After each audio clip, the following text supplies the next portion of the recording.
Please. Hello and welcome to MindFit Golf Club and another episode of It's Tea Time with myself, Neville Gaunt, and my very good friend and PGA coach, Tony Westwood. Hello again, Neville. How are you? Very, very well, Tony. Very, very well. Well, boy, we've had some feedback from people over the last few weeks regarding our little drills and a couple of things we wanted to just make important at the beginning. We can give you these drills as we have done. You know, some of you have already downloaded the paper drill. The thing about that is it's knowledge in some respects because you've not actually experienced what we've experienced. And part of these videos is to take you on that little journey, to give you the history of where this thing comes from. And more importantly, as you listen to what we're saying, we're just storytelling. But that means that you can relate to the story and you recount the story as you do the drill. So there's a reason for everything, and that's why we do it this way. It's very simple to give you literally, here's the drill, this is what you do, and in 15 seconds we've finished. And of course we do that. But the storytelling actually makes it real for you. Have you had feedback like from that, Tony? Yeah, absolutely. I mean, obviously some of the clients that I've got already have already done these drills and they've experienced them. The interesting thing is, though, once they've done them a few times, they kind of stop doing them. They kind of get better. They get better. They realise the benefit of it, and then they kind of look at it and they go, "Well, I've done that now, so I'll stop doing that." So, very occasionally, you'll get a client will come in and they'll say, you ask them the usual, we ask lots of questions because that's what coaching is all about. We've got to find out where they are and help them understand how to move forwards. And I'll say, I'll say, well, have you been doing the drills? Well, I haven't done them for a while. Oh, right, okay. And your game's not quite where it was. It's not quite as sharp as it was. No, it's definitely not as sharp as it was. So, all right, okay, it's interesting. So if I get this right then, so the things that started to help you improve, you're now not doing. Yeah, that's right, okay. And now you're not playing as well as you were before, and you've stopped doing the drills. And you see this light bulb moment go on, their eyes light. Occasionally they'll start to look into a different corner of the teaching bay. Because it's like, oh no, I've really dug a hole for myself, haven't I? So it's really getting to that point. I created these drills, as I said, when we lived in Portugal. Now, I don't know, it must be 13, 14, maybe nearly 15 years ago. I don't know the exact time and date. And I still do them. And I still do them because I'm getting something out of them. There's always that when we get to level 3, which we're going to launch later, or certainly later this week sometime, is when we get to that point, I still swing the club, and it's so exciting when what happens in level 3 happens. It's wonderful. It's a great feeling, but having the nonchalance to be able to do 1, 2, and then move into 3 it's great. And because you can then make it look so simple, shows you how much you've learned, how much knowledge you've gained without knowing that you've gained it. It's that knowing again that we talked about in the other videos, that we just know we can do it. And I think that's what's key here is drills aren't just drills that we do and discard. If they're helping us move forwards, we keep doing them. And when we get to another level, we get something else out of it. And I think that's what's important. We build a foundation and then we keep doing it and we keep learning more. We get better and we maintain that progress. That's how we become consistent. Exactly. And those stories are priceless, frankly, because we hear it all the time. And the funny thing is, when you're young You learn to brush your teeth in the morning and before you go to bed at night. That doesn't ensure you never have to go to the dentist, but we do it anyway because it's good practice. Golfers would call it a drill. Mm. And when you're 64, as I am, you're still doing it. So, you know, it's got into a habit. I don't even have to think about it. I've even got to the point now where when I see the toothpaste going down, in other words, the tube is getting empty, I make sure that it's on the list to be replaced. In fact, we've got it such down to perfection that there's another one in the drawer. We're ready for it. Yeah. Okay. So although this sounds pretty stupid, talking about brushing your teeth, toothpaste, and having something in the drawer ready for when one runs out, this is all about planning. It's all about enjoyment. It's all about your enjoyment of your life. And golf is just a small element. It's a big element to a lot of you. You know, you really do enjoy it. So take these drills and let's face it, in the first instance, each and every one of these drills will take you 20 to 25 minutes to really get to grips with. But then over time, once you've done them, and then these three drills, these three awareness drills, which should be consecutive, one after the other, don't just do the third one, do each one, and you progress quickly. But once you get to doing this on a regular basis, it will take you 5 minutes to do the whole three drills. And just imagine how happy you'll feel over doing it and feeling confident about it before you go on to the next element. And the other thing is, and again, this is storytelling, every single tournament that we see on the TV, on terrestrial TV or pay for TV, we will see the golfers turning up early. And they don't turn up early to have a big fry up and a nice big mug of tea. They turn up early to go on the practice area. And then when they've finished the round, they go back to the practice area and just remind themselves that they can still do certain things that actually didn't quite happen on the, on the course. So remember, this is their life. So you would expect them to be professional about it.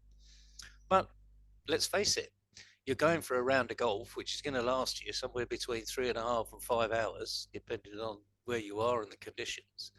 Don't you want to go and enjoy that? And a lot of people don't.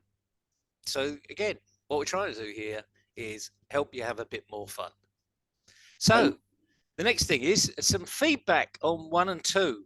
I mean, I've had some incredible feedback, but I know you've had some interesting feedback too, Tony. And this next part is a little bit of a coaching session, if you like, from someone that Tony's known quite recently, and just asked a few questions as he was wandering up and down the driving range. Yeah, absolutely. I mean, he stopped me outside the pro shop yesterday, actually, and we were just chatting away, and he had that look on his face where he wanted to ask the question, but he didn't know quite where to start. And I said, okay, so Nigel, so what's the question then? He says, level 1. He says, I got level 1 and it was simple. And I thought, you really need a bit more focus to this, don't you? But obviously you'd only had level 1 and we hadn't produced level 2. So he says, and then I watched level 2 and I thought, I see now, I see what they've done. I now see where the focus has come from. And I said, okay, yeah, that's brilliant. He says, so you understood what was going on. You listened to what we talked about, which is great, which is what we've discussed in the early part of this segment here today. And I says, and then you've done level 2. I says, we asked a question in level 2. I said, what did you notice when you did level 2? He says, well, He said, I definitely couldn't hit the one on the outside very well. I said, okay. He said, but I did find that the one on the inside was probably a little bit easier to hit than the one in the middle. I said, oh, brilliant. That's great. That's great. Now, so what has that told you then about what you might be doing when you get set up to the golf ball? And he kind of stopped and he did that kind of thinker pose. You know, he didn't quite get down on his haunches and squat on the floor, but he kind of rubbed his chin. He went, I suppose it's telling me that I might be standing a little bit too far away. I said, well, there's every chance that that's possible, and it might only be fractions. But isn't it something to bear in mind that by doing two very simple drills, one that you felt you needed more focus on, and remember this first level of awareness drill was created for an absolutely novice golfer. So we did it with that group of guys, the group of expats in Portugal who'd never played golf before. So they could understand what they needed to do. But then we took it up a level. We brought 3 golf balls in. So we had a little bit more focus. So you had to be focused, hitting the outside, hitting the inside, then hitting the middle. And then he got the idea that he was then understanding where the club was coming back to, and was there an easier or simpler position for him to bring the club back to the golf ball. Now that then will lead us into level 3, which will be released in 2 or 3 days' time. So people will actually get the idea of how this fits together and what we need to do. So we need to have a test that challenges us to make sure we have done the drill and we are aware of what's actually going on. Now, the interesting thing will happen. I'm not going to talk about it today, but we're going to talk about it after we've delivered level 3, is feedback that I've got from listening to other people when they've tried to go through this process far too quickly. Because we know what people are like, Neville. They want instant results, don't they? Yeah. Tell me what to do, and I'll do it, and I'll be absolutely fine. Unfortunately, that isn't quite how learning works. And so how learning works when it comes down to how we're going to swing a golf club and hit a golf ball. So the key thing is do the drills, do them regularly, get whatever feedback you can from them. If you're struggling with any part of them, then get in touch with us. You know, let us know. Put some with our contact information, very easy to find, whether it's Neville Gaunt at mindfitlimited.com or Tony at mindfitlimited.com. Sorry, it's Neville at mindfitlimited.com. Get in touch with us. Ask the question, because we get better and we learn more when we ask questions. Yeah, absolutely. And I think that's key to it. You know, the whole purpose of what we're doing here is to improve your game.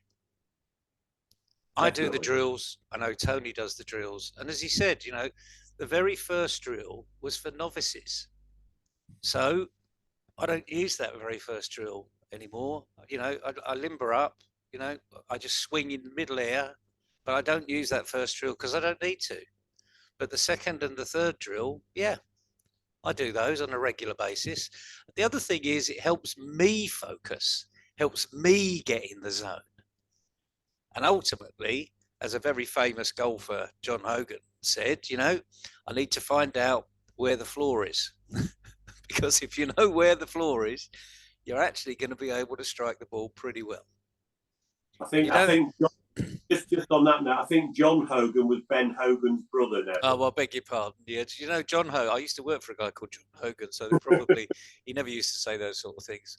But yeah, at 64, I'm allowed to get a bit of fuddled, especially when I've got a youngster like you around to correct me. But the main thing is here, again, is just listen to that story that Tony said, you know, because a lot of the things we have to do on the golf course is we have to work them out. We do have to think. We're not a robot on the course. You know, if you're in between a 6-iron and a 7-iron, in your world, you know you're in between a 6-iron and a 7-iron. In my world, it might be a 7 and an 8. It might be a perfect 8, but that's not your world. So you do have to think about things on the golf course. Good old Nigel actually was asked to think for himself. So what, as you heard Tony say, what do you think about that? What does it say about where you're standing? And equally, these are fractions of distances that we're talking about, not, a yard or two. But for those of you that have been listening and thinking, it's not surprising that Nigel found hitting the golf ball on the outside pretty difficult because he was overstretching. And he's overstretching because actually he's not close enough. And it's as simple as that, Let's not say, oh, I've got the wrong club. No, just go to basics, guys. This is really simple stuff, That middle golf ball should be the more comfortable ball to hit. If it's not, and the outside ball's more comfortable, then you're far too close. If the inside ball is more comfortable, you need to be further away. Simple. I think that's right, isn't it? I think the last bit was a little bit pear-shaped, but don't worry about it. They'll work it out. The thing is, it's up to you to work it out. As I say, we're not perfect. We get things wrong all the time. Hold my hand up to it. But anyway, so look forward to the third drill. Now, this is going to test some of you. Okay, so we've gone from a few air shots into a bit more focus, but this third drill will test you. And guess what? We've asked a question at the end of it, which hopefully will make you think again. So on that note, it's goodbye from me. And it's goodbye from me. Have a great day, everybody, wherever you are in the world, and enjoy your golf. Cheerio.